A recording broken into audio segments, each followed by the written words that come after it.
Mơ một đai ao mùi ní tiếng ọc nhì ta đã biết ní ca cắt một đai ao ní cái cắt bẹp ná một đai ao mùi ní xa mánh tay sơ sạn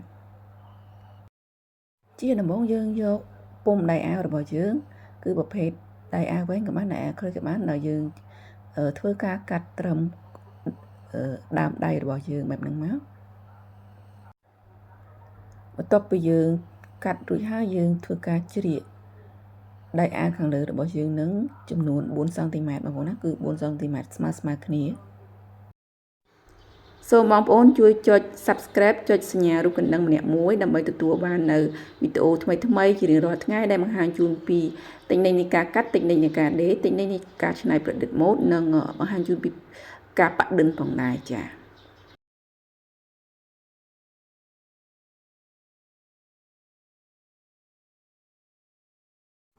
បន្ទាប់ពីយើងធ្វើការគូសក្រិតរួចហើយយើងធ្វើការជ្រៀកតាមគំនូសដែលយើងបានគូសហ្នឹងចា៎គឺជ្រៀកវាឲ្យដល់ក្រោមតែកុំឲ្យដាច់បងប្អូនណាចាជ្រៀកវាទុកសល់បន្តិចបានហើយចាប្រសិនបើបងប្អូនមានចម្ងល់អ្វីអាច comment នៅខាងក្រោមវីដេអូបាននាងខ្ញុំរីករាយនឹងចូលទៅឆ្លើយតបរាល់ comment បងប្អូនទាំងអស់ចាអរគុណច្រើនឥឡូវនេះយើងធ្វើការជ្រៀករួចរាល់ហើយយើងយកទៅដាក់នៅលើកណាត់របស់យើងបែបនេះ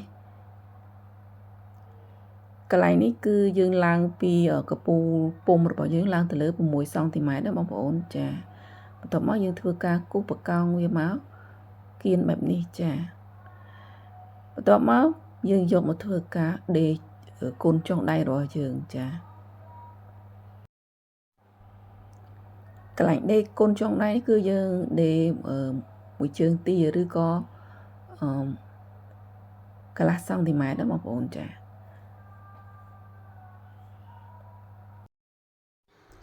សូមបងប្អូនជួយចុច Subscribe ចុចសញ្ញារូបកណ្ដឹងម្នាក់មួយដើម្បីទទួលបាននៅវីដេអូថ្មីៗជារៀងរាល់ថ្ងៃដែលបង្ហាញជូនពីទិញន័យនៃការកាត់ទិញន័យនៃការដេរទិញន័យនៃការច្នៃប្រឌិតម៉ូដនិងបង្ហាញជូនពីការប៉ាក់ឌិនផងដែរចា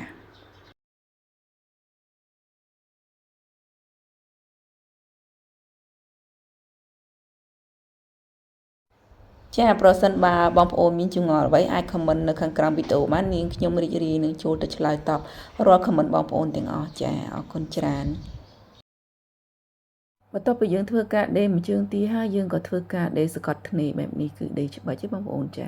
សម្រាប់បងប្អូនជាជាងដេរបងប្អូនគាត់ដឹងហើយថារបៀបនៃការដេរ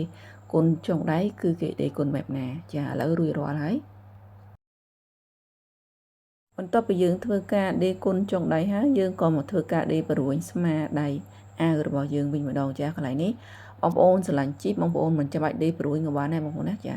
តែសម្រាប់ខ្ញុំដេរបង្រួញស្មាអាវចា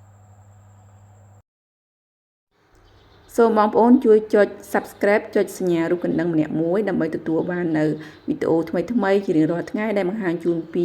ទិញន័យនៃការកាត់ទិញន័យនៃការដេរទិញន័យនៃការច្នៃប្រឌិតម៉ូដនិងបង្ហាញជូនពីការប៉ាក់ឌិនផងដែរចា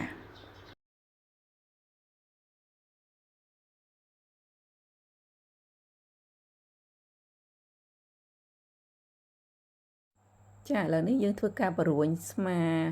ដៃអាវរបស់យើងរួចរាល់ហើយបងប្អូនចាគឺមានទម្រង់បែបនេះ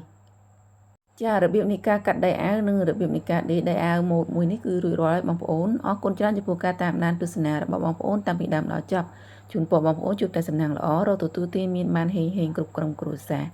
ជួបគ្នានៅវីដេអូក្រោយទៀតអរគុណច្រើនជម្រាបលា